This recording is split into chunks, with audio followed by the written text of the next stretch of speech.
Boa noite a todos.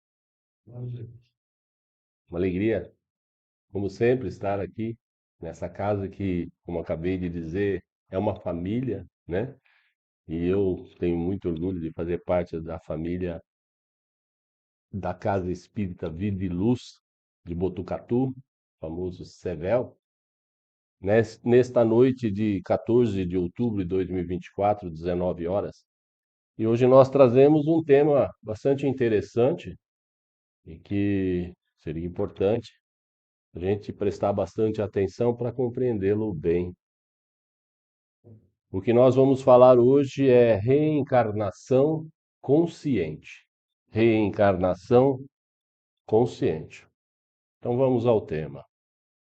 Allan Kardec, filósofo, que definiu o significado de alma e também de espírito, considerava que alma é um espírito encarnado e que espírito é uma alma desencarnada. Então, o que é uma reencarnação? O Evangelho segundo o Espiritismo define reencarnação como a volta do espírito à vida corpórea, mas em um outro corpo, especialmente formado e preparado para ele e que nada tenha a ver com o antigo corpo da vida passada. O Espiritismo afirma que existe a reencarnação e contesta veementemente a chamada ressurreição, porque ressurreição prega a volta do espírito no mesmo corpo que utilizou na vida anterior. Corpo este que foi, em uma data passada, enterrado, se decompôs e que talvez ainda reste alguns ossinhos.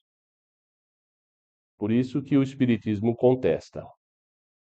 Por que que os espíritos reencarnam? Segundo a nossa doutrina, Deus cria os espíritos ou almas simples e ignorantes, ou seja, sem o conhecimento do que é o bem e do que é o mal, mas com uma imensa capacidade para aprender e também evoluir. Nas diversas reencarnações, o espírito comete muitos erros e também diversos acertos. Tem vivências que deixam marcas profundas no espírito.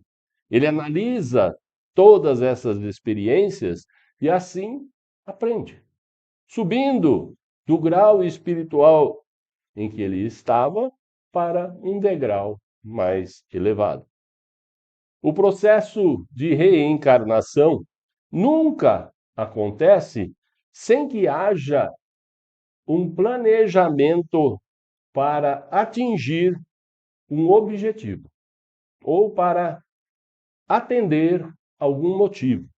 Com isso, os espíritos podem estar encarnados, ou seja, se transformar em almas encarnadas, com o motivo de uma missão, ou uma prova, ou então uma expiação. Então, uma missão, uma prova ou uma expiação.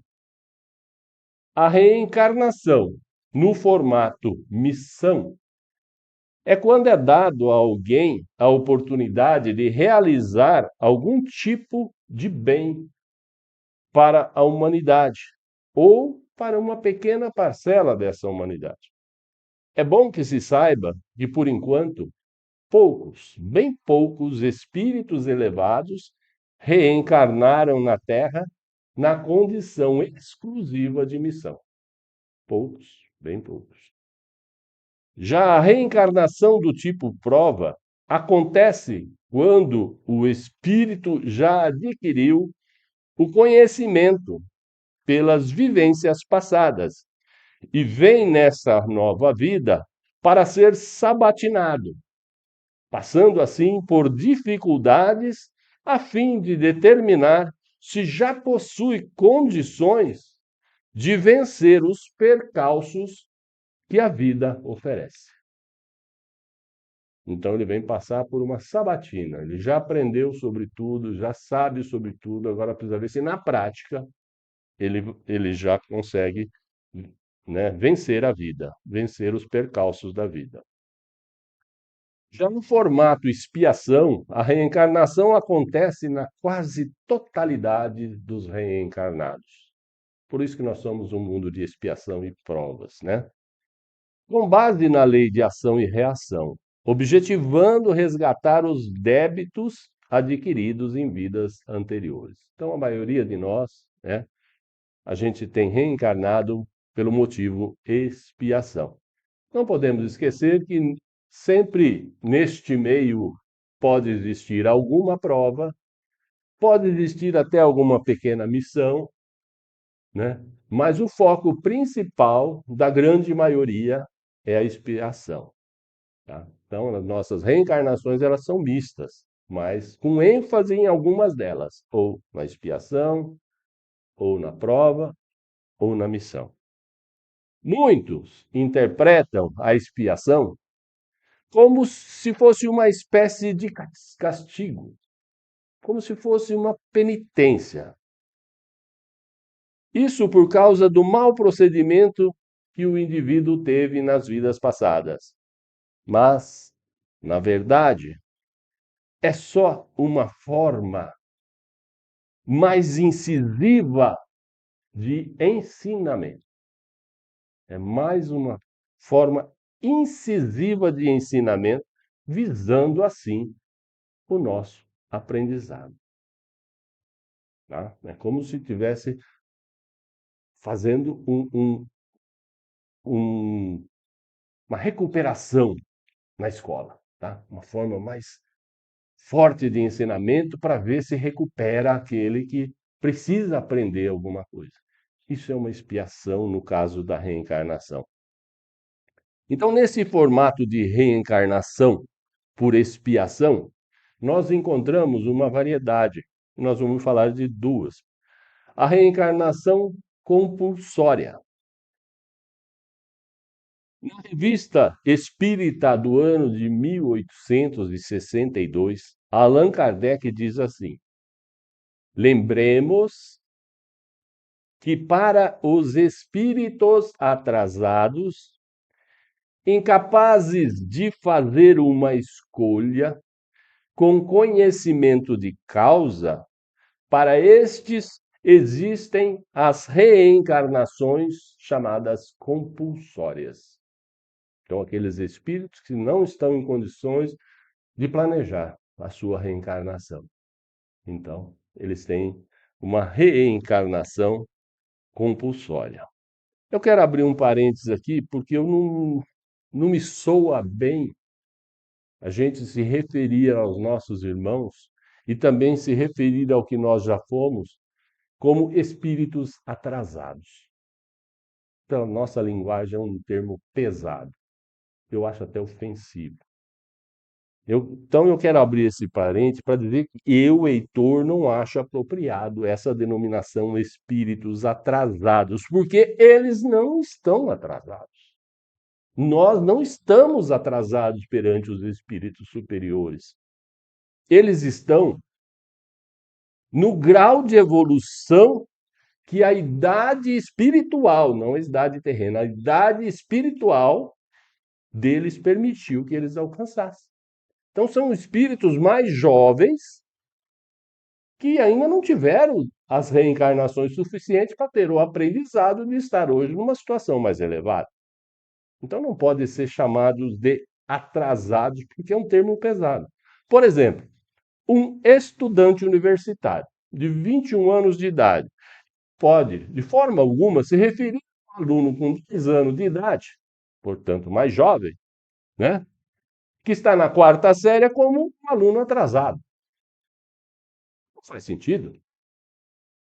Então, como disse Kardec, nossos irmãos, então já não vou usar espiritualmente atrasado, nossos irmãos espiritualmente mais jovens ainda são incapazes de escolher a reencarnação mais adequada para que tenha um aprendizado maior.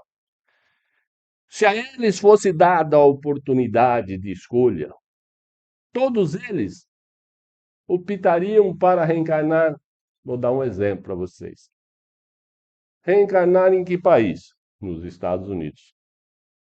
Em que condição financeira? Ricos. Aparência do corpo? Bonitos. Saúde do corpo? Extremamente saudável. É assim que todo mundo queria se reencarnar. Acontece que alguns espíritos estão hibernando, ou seja, naquele estado ovoide. E por isso eles precisam de um choque na carne, que a gente chama, para poder despertar. Você precisa reencarnar, nem que seja por horas, por dia ou por mês. Precisa reencarnar para eles acordarem. Outros espíritos estão acomodados na forma espiritual que vivenciam, por exemplo, no umbral, recusando-se a reencarnar. Estão satisfeitos com aquilo que vivem. E assim, por eles estarem contrário à reencarnação deles para aprender e evoluir, então eles são cooptados, captados compulsoriamente e enviados para a vida física, para uma nova reencarnação. Então, esses dois são alguns exemplos do que seria uma reencarnação compulsória, que não é o nosso caso de hoje. Porque o nosso tema de hoje é reencarnação consciente, sabendo o que está fazendo. O que diferencia o princípio inteligente de um animal para um espírito de um homem é que o homem, este último, né, ele agrega tudo que o princípio inteligente tem, mais o livre-arbítrio e mais a consciência. Ok? Então, isso é o que diferencia um espírito de um princípio inteligente. Então, nós escolhemos esse tema, reencarnação consciente, porque ele está relacionado com uma grande parcela dos encarnados e, especialmente, aqueles que estudam, aqueles que frequentam, como vocês, casas espíritas, ou então aqueles que assistem, né? Nos dão a honra de nos ouvir nas redes sociais para aprenderem. Então, é para esses que a gente vai conseguir falar sobre reencarnação consciente hoje. O espírito que tem a consciência aberta e que já deseja, por isso, evoluir, quando quando se aproxima a hora, o momento de ele vir para o mundo físico, numa nova incursão na carne, para usar o vaso de carne, ele já traça conscientemente o seu próprio plano reencarnatório para a existência material que irá se iniciar. Essa importante tarefa de planejamento, é óbvio que ele não faz sozinho. Ele recebe o amparo, a supervisão e o aconselhamento amoroso dos mentores e principalmente dos gestores dos programas reencarnatórios que Deus criou, visando assim o máximo de aprendizado para essa próxima reencarnação deste irmão. Então, os pequenos detalhes são extremamente importantes nesse planejamento para que se tenha um êxito maior. Com isso, nesse planejamento se debate abertamente qual é o país que eu vou reencarnar, qual é a língua deste país, qual é a cidade neste país, quem vai ser o meu pai, quem vai ser a minha mãe, quem serão os meus familiares e os meus amigos, em qual ambiente social, em que situação financeira eu vou reencarnar e tudo mais que possa agregar para esse irmão um aprendizado maior nessa maravilhosa escola chamada planeta Terra. O espírito, uma vez reencarnado, de acordo com suas limitações, será mais ou menos auxiliados por espíritos afins. Então, quando a gente está reencarnado, a gente está na forma de alma, a gente vai ser auxiliado por espíritos afins, que têm mais conhecimento moral e intelectual do que nós. A esses amigos espirituais, todos nós conhecemos, sabemos, denominamos de anjo da guarda, mentor e assim por diante. Então, nesse planejamento que nós fazemos, nós temos que atentar para os conselhos principais que é preciso para que a gente faça um bom planejamento. E a gente recebe esses conselhos quando está fazendo esse planejamento. Então, nós recebemos eles dos mentores espirituais e são importantíssimos para o nosso plano de vida numa próxima reencarnação. Qual que é o primeiro conselho? Você receberá um corpo. Poderá amá-lo ou poderá odiá-lo, mas ele será seu o tempo todo. Lembremos que o corpo é uma obra-prima de Deus. O corpo é o resultado de bilhões e bilhões de anos que os corpos vieram evoluindo até chegar na fase atual. Ele é a expressão máxima da criação da natureza de Deus neste planeta. E que nos faz pensar, planejar, inventar, realizar coisas tão incríveis. Então, a nossa primeira preocupação é sobre a saúde do nosso corpo, os cuidados que temos com a nossa casa íntima, a casa da alma. A saúde não é apenas a ausência de doenças, mas é estarmos bem conosco mesmo. Então não é o seu médico, não é o seu nutricionista e nem é o seu psicólogo o responsável pela sua saúde. Ele é o seu orientador, o seu cuidador, mas o responsável é cada um de nós. Nós somos responsáveis pelo nosso corpo e pela nossa saúde. Então você é o único responsável pela sua saúde. Então, eu disse no começo, nós podemos amar e podemos odiar o nosso corpo. A melhor coisa que a gente faz é escolher amar o nosso corpo, seja ele como for. Amem o seu próprio corpo. Esse é o primeiro conselho. No segundo, você aprenderá lições. Você está matriculado numa escola informal de tempo integral, 24 horas, chamada vida encarnada. A cada dia, você terá a oportunidade de aprender lições. Você poderá gostar delas, poderá considerá-las idiotas e até irrelevantes. Cada novo dia é um presente de Deus para aprendermos. Milhares de oportunidades passarão à nossa frente, como numa escola, na lousa.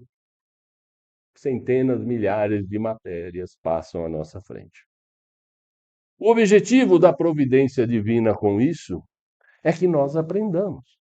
Porque fomos criados simples e ignorantes, e através do nosso próprio esforço vamos conquistando sabedoria e avançando. E nós fizemos muito esforço e muito aprendizado para sair lá do princípio inteligente e estarmos hoje onde estamos. Todos os dias, quando acordamos, lá está, na nossa frente, uma caixa de presentes, por isso que chama presente. O dia de hoje chama presente. Então, está lá uma caixa de presentes, enviada por Deus especialmente para cada um de nós. Uma caixa para cada um de nós.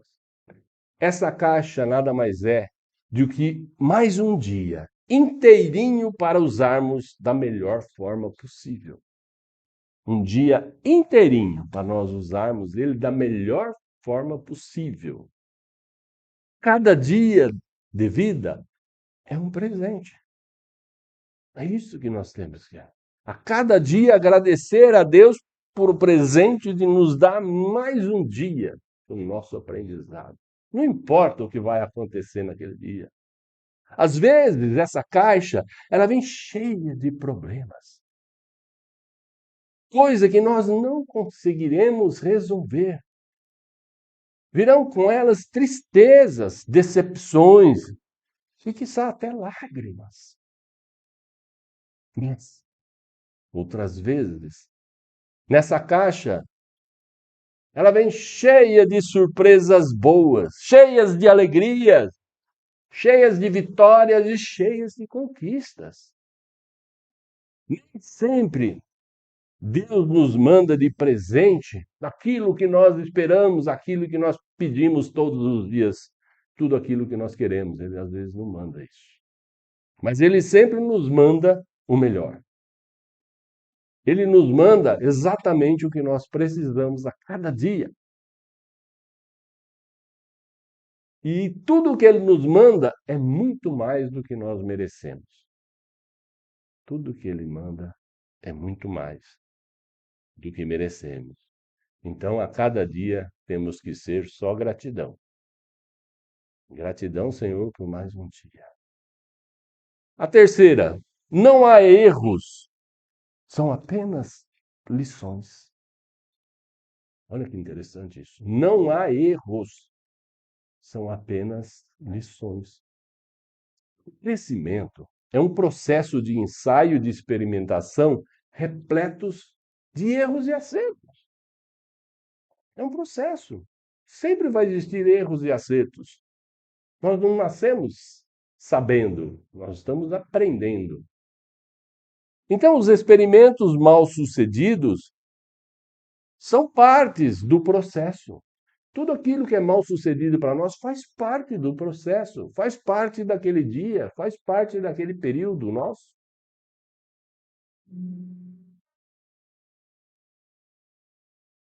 Precisamos, então, sabendo que não há erros, são apenas lições, nós precisamos estar cada dia com vontade e com disposição. Então nós precisamos o quê? Experimentar o dia. Experimentar o dia. Encarar, enfrentar. E se ao final daquele projeto de dia percebemos que não deu certo, não tem problema. Devemos olhar o que não deu certo e aprender os erros. É olhando os erros que a gente aprende a fazer certo. Então nós estamos vendo qual é o errado, então já sabemos qual temos que fazer para fazer certo. Então não foi um dia perdido. A quarta lição: cada dia é repetida até ser aprendida. A cada lição é repetida, perdão. Cada lição é repetida até ser aprendida. É que nem a tabuada. O professor cansa de ensinar a gente até a gente aprender e decorar todinha a tabuada e saber ela decora e salteado, que falavam antigamente, né? Então, quando você tiver aprendido, você passa para a próxima lição. Assim como o aluno que precisa repetir uma disciplina que não foi aprendida, até ele aprender e passar para uma nova lição. Nossa vida também é assim, como a escola. O importante é nos motivar para cada dia tentar novamente e tentar novamente, acertando, passando para outro. Aí vamos errar, errar, tentar novamente, até passar para outro. Tentativa e erro, acertos e erros, acertos e erros. Nossa própria existência é marcada com repetições, que são as reencarnações. O que são as reencarnações? Repetições de vida. Então, a nossa própria forma de vida são repetições após repetições, reencarnações após reencarnações que precisamos ter até aprendermos aquilo que é necessário aprendermos para evoluir. E não se puder fazer numa existência, não faz mal se parar na outra. O que não se aprendeu numa, aprenderá na outra. É assim que ninguém, mas ninguém mesmo, escapa da lei do progresso. Ninguém escapa da lei do progresso. Então, cada um será recompensado segundo o seu mérito real. Ninguém será excluído de um dia chegar à felicidade suprema. Quinto, aprender as lições é uma tarefa sem fim. Não há nenhuma parte da vida, não há nenhum dia, não há nada que nos aconteça em que ali não estejam inseridos lições, ensinamentos. Não há nada que não esteja composto por lições e ensinamentos. Se você está encarnado, é porque há lições a serem aprendidas e ensinadas. Mesmo que a gente conquiste lá uma virtude, por exemplo, a paciência, tolerância, né? Através dos nossos esforços, né? Nós temos que partir para outra virtude. Por exemplo, a bondade, a caridade. Nós temos muita coisa que aprender. O processo de aprendizado, então, a gente pode chamar de infinito, porque são tantas e tantas vidas, né? Então vamos chamar de infinito. Porque até em mundos espirituais que a gente chama de avançados ou elevados, ou chamados de mundos felizes, os seus habitantes continuam estudando e aprendendo, evoluindo. Não para nunca. Então, nós vamos agora para o sexto conselho que diz assim: lá só será melhor do que aqui quando o seu lá se tornar um aqui. Opa, estranho, né? Lá só será melhor do que aqui quando o seu lá se tornar um aqui. Vamos trocar as palavras? Vamos trocar as palavras lá por futuro, aqui presente, tá? Então, o futuro só será melhor do que o presente quando o seu futuro se tornar o seu presente. Claro, agora, né? Melhorou, né? Então, você simplesmente terá um outro lá, ou seja, terá um outro futuro, que novamente parecerá melhor do que o presente. Devemos ser felizes e fazer a caridade, a bondade e amar ao próximo enquanto estivermos encarnados no caminho. É agora que nós temos que fazer bondade, caridade e amar o próximo. Não é no futuro, não é lá. Ah, quando eu for bom, eu vou amar o próximo. Eu vou fazer caridade, eu vou ser o maior caridoso que existe. Ah, quando eu me formar, não, é agora. Não tem que esperar o futuro para fazer o que a gente precisa fazer. É praticamente uma característica de nós, seres humanos,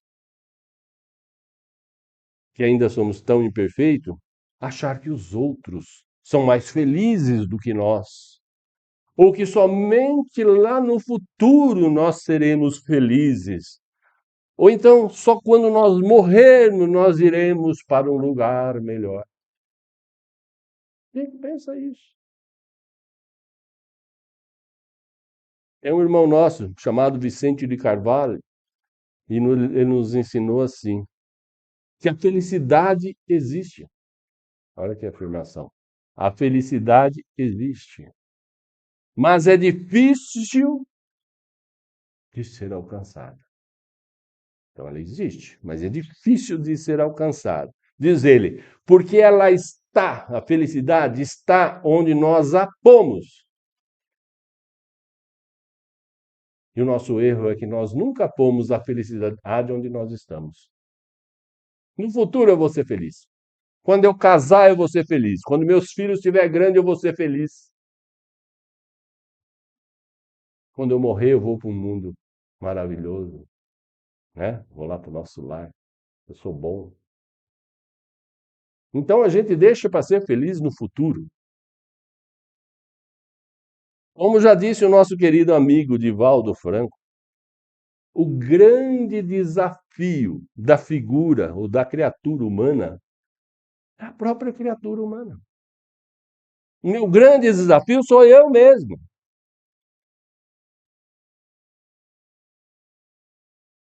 Qual que é o meu desafio? O meu íntimo. O que eu preciso? O meu autoconhecimento. O sétimo diz assim: os outros são apenas espelhos de você. Os outros são apenas espelhos meus.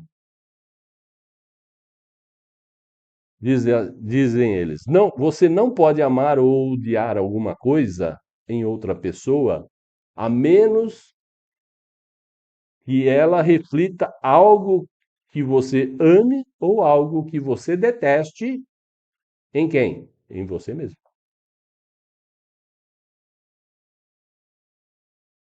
É comum enxergarmos muitos defeitos nos outros. A gente até fala, mas conheço bem, ó, só de olhar eu sei, quer dizer, eu me conheço, eu também sou, por isso que eu conheço bem, né? Só de olhar eu sei que ele lá é, né? Sovina, não ajuda ninguém, não faz caridade. Eu também não faço, eu sei como é que é, entendeu? Então, é comum enxergarmos muitos defeitos nos outros. Geralmente, aqueles que mais nos incomodam são justamente os que temos e ainda não nos desvencilhamos. Então, tudo aquilo que a gente enxerga facilmente é aquilo que nós temos em nós e não nos desvencilhamos. Né? Diz lá na Bíblia, né? Como é que vedes um argueiro no olho do vosso irmão quando tem uma trave no vosso olho? Então, uma das insensatezas da humanidade consiste em vermos o mal no outro, antes de vermos o mal em nós. Para julgar-se a si mesmo, fora preciso que o homem pudesse ver o seu interior como se estivesse olhando no espelho. Pudesse, de certo modo, sair fora de si mesmo e olhar para si como se estivesse olhando para um espelho e perguntar: o que pensaria eu se eu visse alguém fazer tudo aquilo que eu faço, que eu penso? O que eu pensaria de alguém que faz tudo aquilo que eu faço e tudo aquilo que eu penso?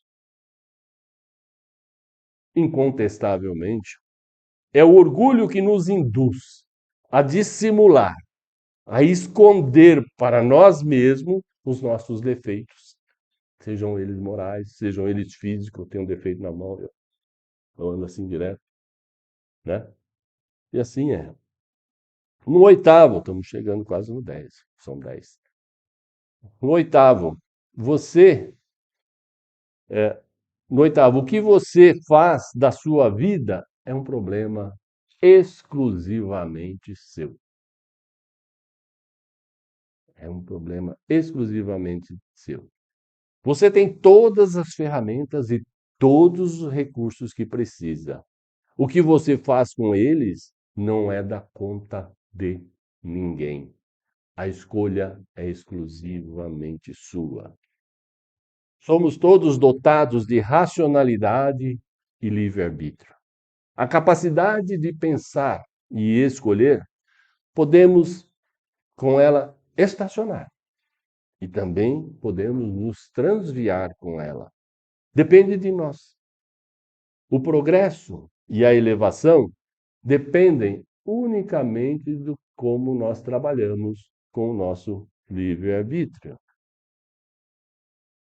Há uma correlação estreita entre todos os nossos atos e os nossos pensamentos com o nosso destino.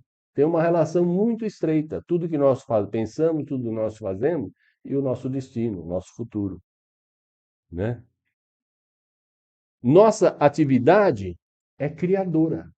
Nós somos energias e criamos coisas, tá? Então a nossa atividade é criadora. E ela cria boas e más ações que recairão sobre nós no futuro. Uma hora ou outra ela vai voltar tudo aquilo, né? O homem constrói o seu próprio porvir, o seu próprio futuro. A liberdade de pensamento e ação que possuímos, liberdade de pensamento e de ação que possuímos é uma dádiva, mas ela também é uma responsabilidade. O que que nós estamos fazendo com o nosso pensamento e com as nossas ações? Então, ela também é uma responsabilidade. Com o nosso livre-arbítrio, fazemos da nossa vida tudo aquilo que quisermos. Semearemos conforme quisermos. No entanto, todos nós sabemos que das nossas escolhas resultará o nosso futuro. Da nossa semeadura virá a nossa colheita. 9. As respostas para as questões da vida estão dentro de você. Todas as questões da vida, as respostas estão dentro de nós mesmos. Você só precisa olhar, ouvir e confiar. A frase muito conhecida que diz assim: conhece-te a ti mesmo, que foi colocada lá no templo de Apolo em Delfos. Conhece-te a ti mesmo. Varou séculos com a finalidade de alertar os homens para a necessidade do autoconhecimento. Os filósofos gregos acreditavam que o objetivo, olha que interessante isso, os filósofos daquela época acreditavam que o objetivo mais elevado do ser humano era conhecer a si próprio. Então, qual é o aprendizado maior que eles consideravam e que nós também devemos considerar? É nos conhecer a nós mesmos, conhecer a si próprio, né? Era saber, então, a sua origem, quem ele era, para onde iria. Os estudos do quem eu sou, de onde eu vim e para onde eu vou, eram os pilares dos estudos, sabe de quem? De Sócrates, o pai da filosofia. Então, o pilar do estudo, o que que ele queria saber na vida dele? Quem eu sou, de onde eu vim, para onde eu vou. Um dos mais inteligentes espíritos encarnados na Terra. Precursor de Jesus Cristo, segundo a doutrina espírita. Aí nós temos que Allan Kardec questiona aos espíritos qual o meio mais prático e mais eficaz para o homem melhorar a sua vida. Questão 919. A resposta veio consciente, eloquente e concisa. A resposta foi assim: um sábio lá da antiguidade vô-lo disse: conhece-te a ti mesmo. Então, Allan Kardec também usa isso para nos ensinar. Ou seja, o meio mais prático e eficaz para o homem se melhorar é o autoconhecimento. Isto é ele se conhecer profundamente, saber quem ele é e quais são as suas obrigações consigo mesmo e também suas obrigações com a sociedade onde ele labora. Mas como eu vou me conhecer profundamente? Ao fim do dia, interrogar a nossa consciência, lembrar de tudo que foi feito naquele dia e perguntar se não faltou algum dever que eu tinha que fazer, se ninguém teria nada a se lamentar do que eu fiz. Assim, nós começamos a descobrir o que há para reformar e melhorar e a gente vai se lapidando através desse autoconhecimento. Questionarmos o que fizemos e com qual objetivo agimos. Se fizemos alguma coisa que censuramos nos outros.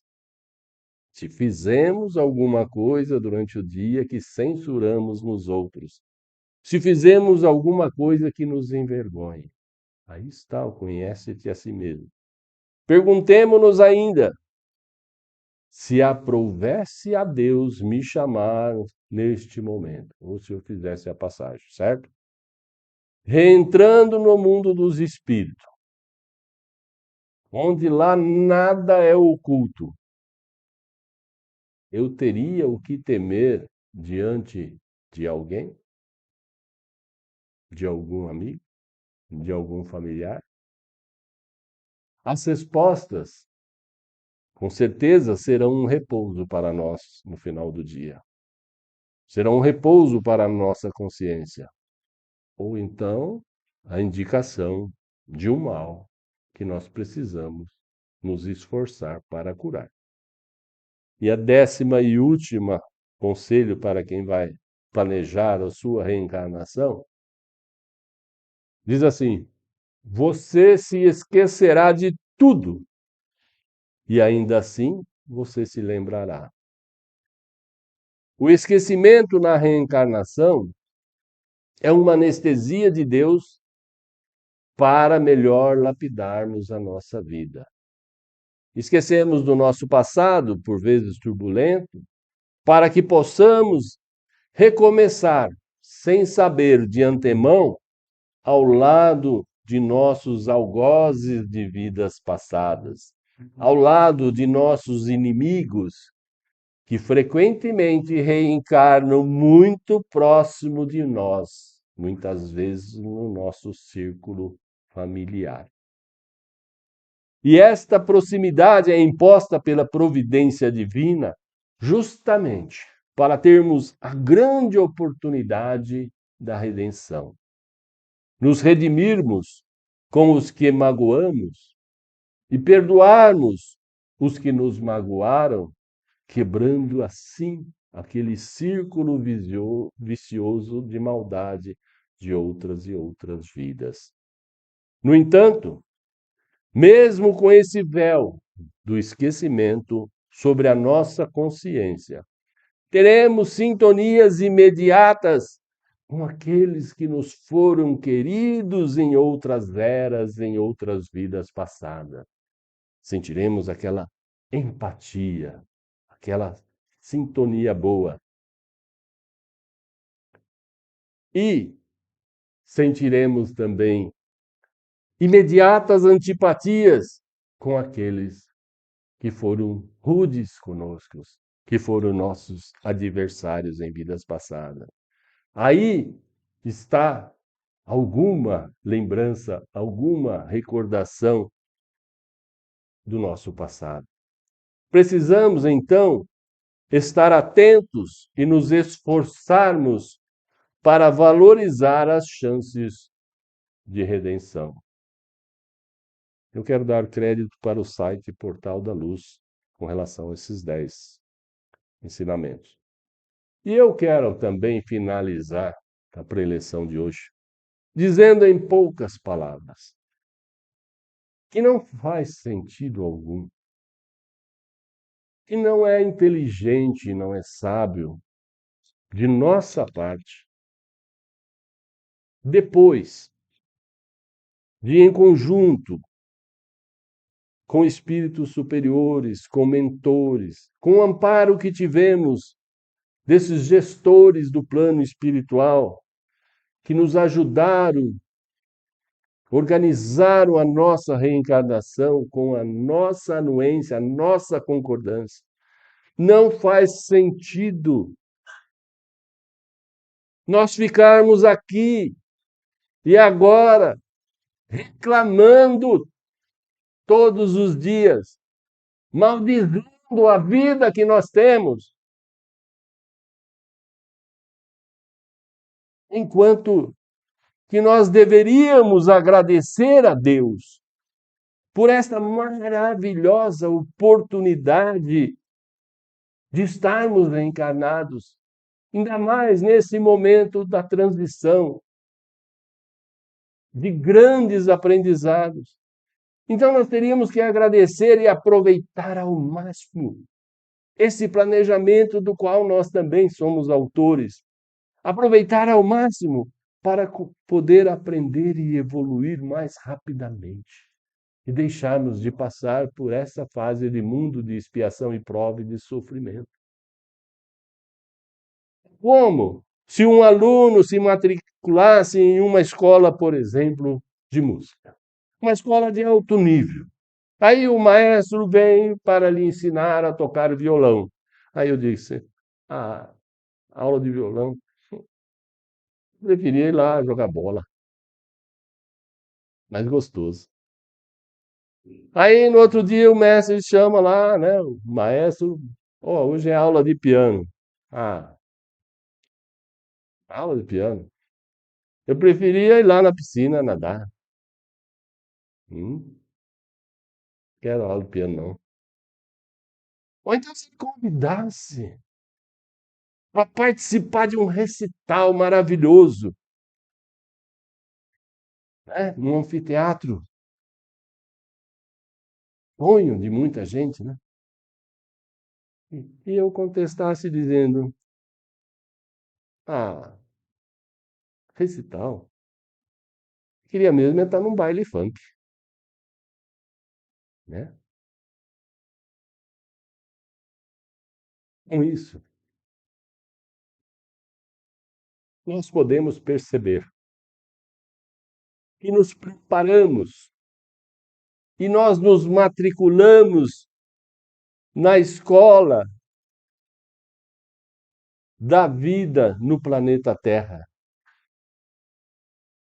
E, na verdade, em vez de aprendermos, nós só queremos participar dos horários de recreio e do lazer que a escola oferece. É assim que nós estamos nos comportando nesta vida encarnada. Que Deus abençoe a todos. Que assim seja. Muito obrigado.